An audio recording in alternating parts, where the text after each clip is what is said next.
going to tell them the truth, but they're not going to hear it, you know.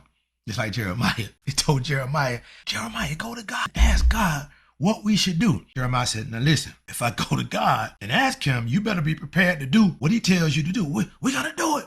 We got to do it. So Jeremiah goes to God, right? God says, go tell them to surrender to their enemy. Go tell them to surrender to the king of Babylon and those who put their neck under the hand of in other words, go tell them to become voluntary slaves to the king of Babylon, my servant Nebuchadnezzar, and they're going to live. But if they don't do it, they're going to die. So he goes back and tell them, listen, now they know this man is a prophet of God. That's why they ask him to go ask God. They know he hears from God. But see, we don't like the message a lot of times.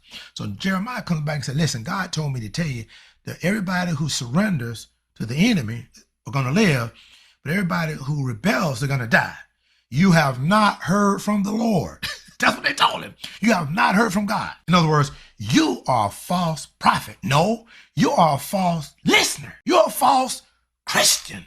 You're a false believer. So a false believer cannot receive a true prophet. The problem we have today, not only do we have false prophets, see, but the only way you can have false prophets is that if you have false believers who will not obey 2 Timothy 2:15, study to show yourselves approved. So if you and I don't want to get into the word, you could never identify a false prophet. So if you're a false listener, false believer, a false prophet's going to sound good to you because they're telling you everything you want to hear. But when somebody like me comes along and tells you, listen until you stop actively sinning, your life is not going to be right. Oh, Pastor Barlow is a false prophet. No, not at all. And unfortunately, people don't like truth. I remember when I was in the world, I didn't like truth. No, man, I don't want to hear that. I want to keep living like I want to live. That's the key.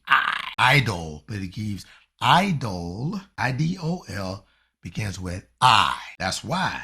That's not an accident that the word idol begins with the word I, because what it means is I'm my own God. That's what idol means.